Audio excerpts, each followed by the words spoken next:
Whose wrench is this? I don't know. Nobody's? It's in a dumb spot. Okay, so welcome to day 2 of the gear swap in the 10 bolt on the 86 K10. I may or may not have had one or two or several beverages with the boys last night after I was done pulling this thing apart. And I got to kind of looking at it, and we had quite a few different things kind of going on here. So first off, our vent was broken, so that let a bunch of water and moisture and dirt in there, which caused some issues. And that would be why the fluid looked like chocolate milk when it came out. Introducing all that dirt and stuff in with that liquid caused some issues with our carrier, which I will show you here. Essentially, all that dirt and stuff got into the inner race between the carrier and the inner race of the bearing. And it essentially kind of sanded it down, if you will. So it spun the bearing on the carrier. So I spent the better part of the day today looking for a new carrier locally. So I was able to go to a local You Pull Our Parts to nab one. Shout out to those guys, because they billed me for the wrong thing. Saved me a couple bucks, so thanks. But yeah, so we're gonna go ahead and just carry on and get this thing cleaned up and get our gears set up and go from there. So, yeehaw!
So let's go ahead and set up our ring gear here. We're going to go ahead and put some red Loctite on all of our hardware. The bolts are left-hand thread, so be aware of that when you are putting them on and taking them off. We're going to go ahead and torque these down to 65 foot-pounds. We're going to do that in a star pattern, just like you would on a wheel.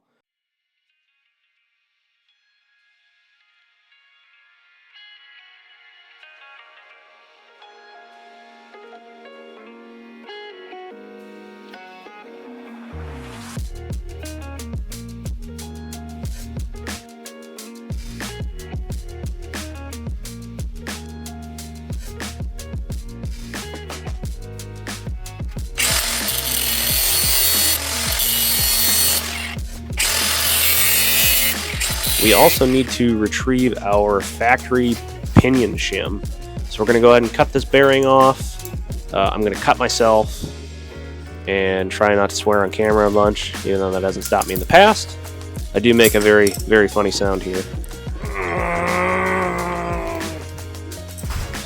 But yeah, we need to retrieve that inner pinion shim.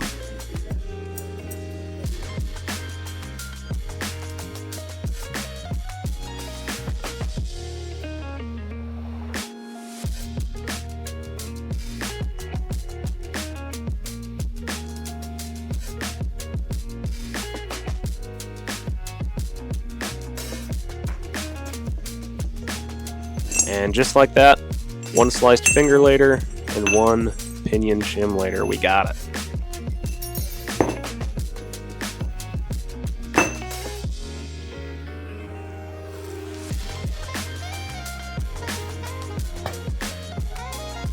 Okay, so now let's go ahead and get this pinion ready for checking pattern. So we're going to go ahead and put our factory pinion shim on there. That is about a 35,000 shim. We're going to go our inner bearing, outer bearing, and also we're going to use a pinion spacer on this rather than the crush sleeve for checking pattern, just because it's easier to pull out and put back in if you do have to make a change on your pinion shim. When we're doing this too, guys, we do want to lube up everything. We want to lube up our races and our bearings, just so we're not creating any excess wear. Granted, there's not going to be that much wear because we're kind of barely turning this thing, but still, just go ahead and lube everything up.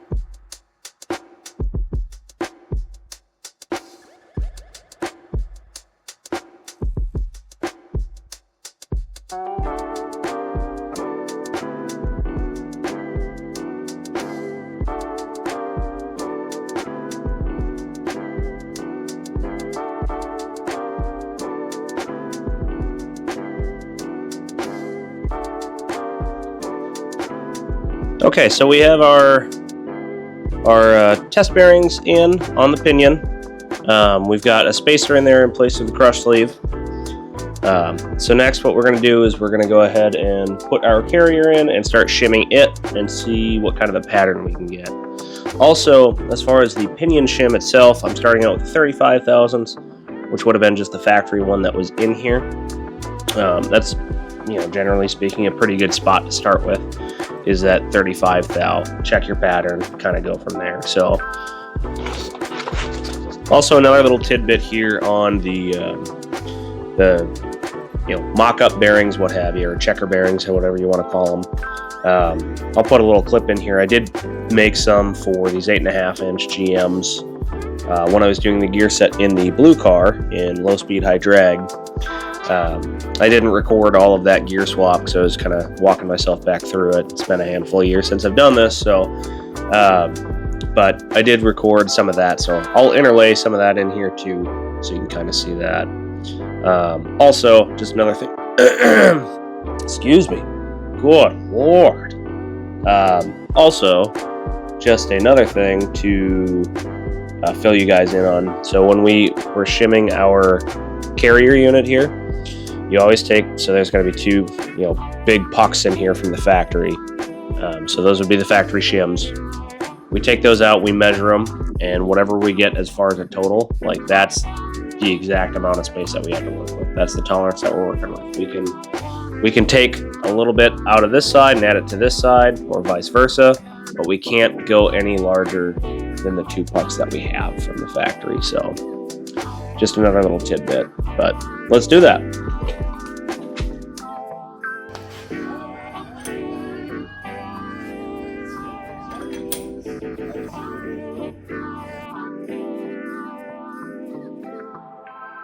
let's go ahead and put our carrier in here with all of our factory shims and see where our first pattern is.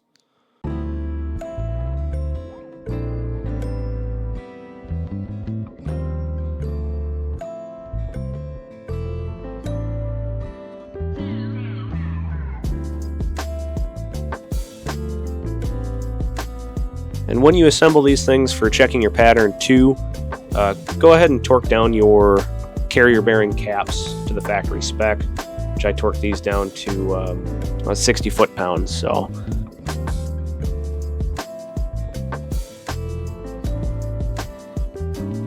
up next, we're going to do our best Pablo Picasso or Vincent van Gogh, whoever you prefer, and we're going to go ahead and check our pattern finally. So this will be our first go on it. I wasn't super satisfied with that pattern. You compare your patterns to, they've got charts out there for setting up ring and pinion gears.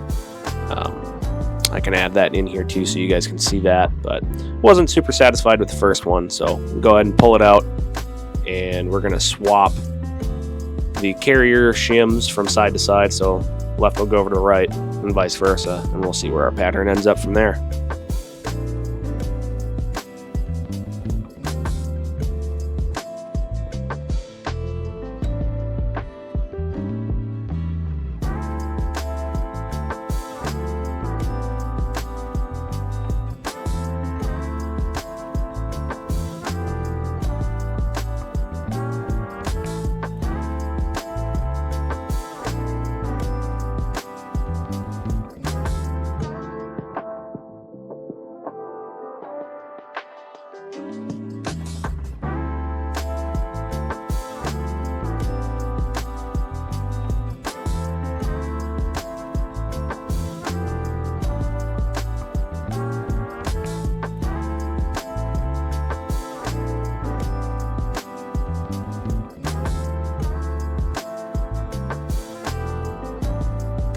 I was happy with how that second pattern turned out, so we're going to go ahead and put our dial indicator on and get that set up for checking our backlash.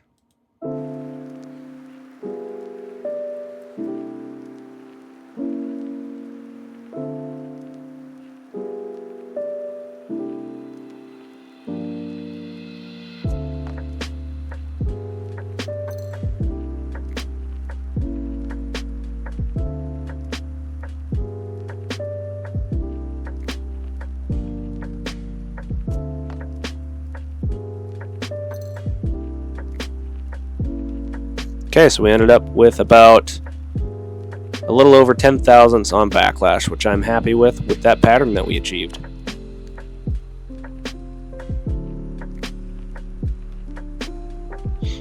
Okay, so I just disassembled our pinion and carrier here.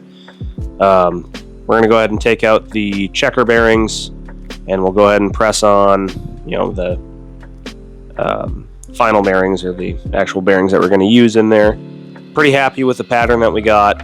Was able to get away with using all the factory shims somehow. I've never had that happen when setting up a rear end like this. I've normally had to shim them, but this looked pretty damn good as far as our pattern went, and I was happy enough with our backlash too. We were at about 10 thousandths, so yeah, pretty happy with that. So right now I've got pinion bearings in the freezer right now. We'll leave those in there for about another half hour, and then we'll go ahead and press them on to the new pinion, and we'll do our final assembly here, and then we'll set our bearing preload and crush our crush sleeve. We'll put our pinion seal on too and all that fun stuff. But hey, we're in the home stretch, so alright, so now we can go ahead and start our final assembly.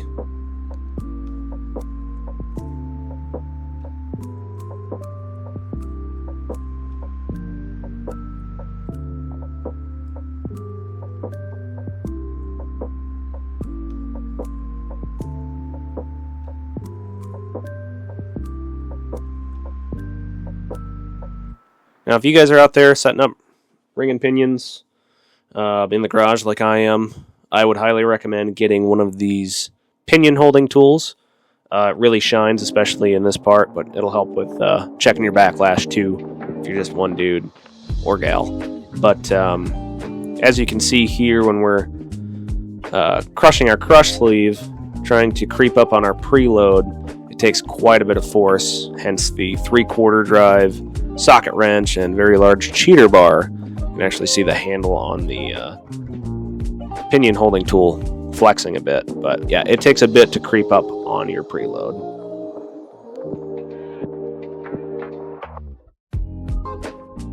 Okay, so now that's out of the way. We did creep up on it about perfectly. I was happy with about 16 inch-pounds of preload on the bearings. New bearings, I think the spec is about anywhere from 14 to 20 inch-pounds is kind of your wiggle room. That's where you have to play. So happy with that. So now let's go ahead and just do our final assembly on the carrier here.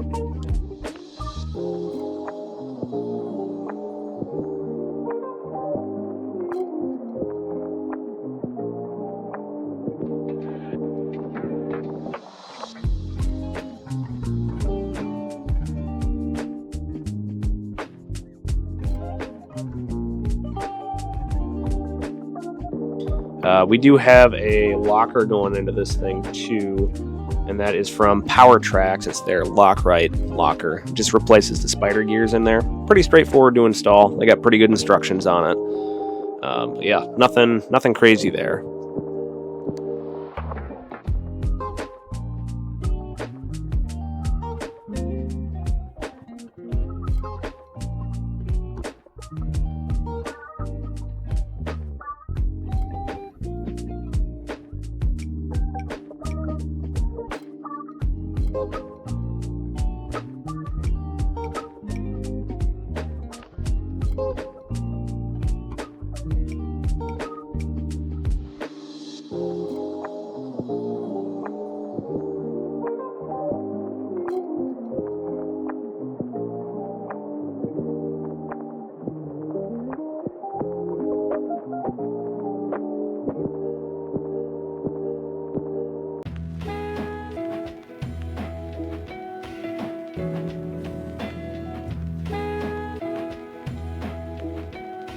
Okay, so now we got everything finalized there. Just add some gear oil, put the diff cover on, and slam it back in the truck here. I did also give it a little Krylon rebuild, sprayed it all black under there. It kind of needed that sprucing up under it. Hit the leaf springs, frame rails, all that fun stuff along with the axle. But yeah, went back in fairly well.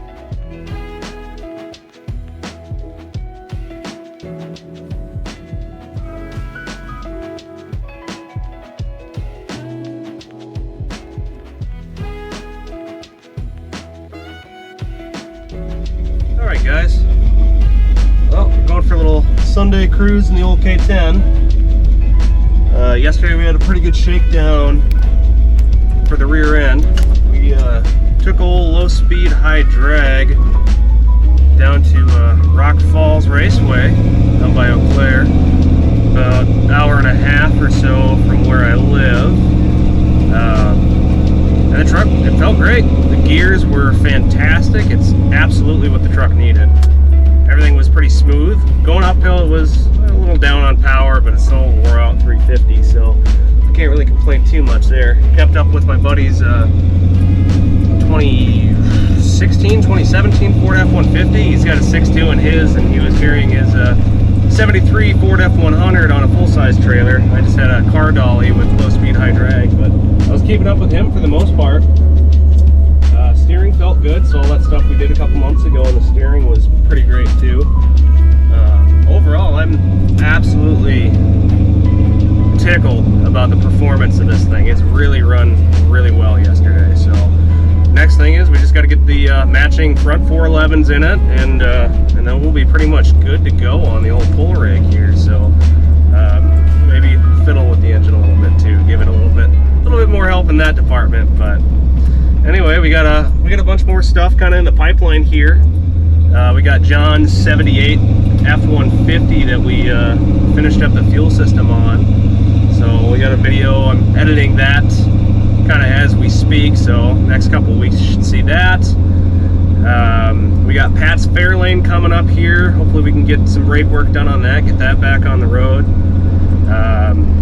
Tom's F100, Jim Beam. He had great success yesterday at the track. He ran an 1191 and 110. That's the fastest that truck has ever gone.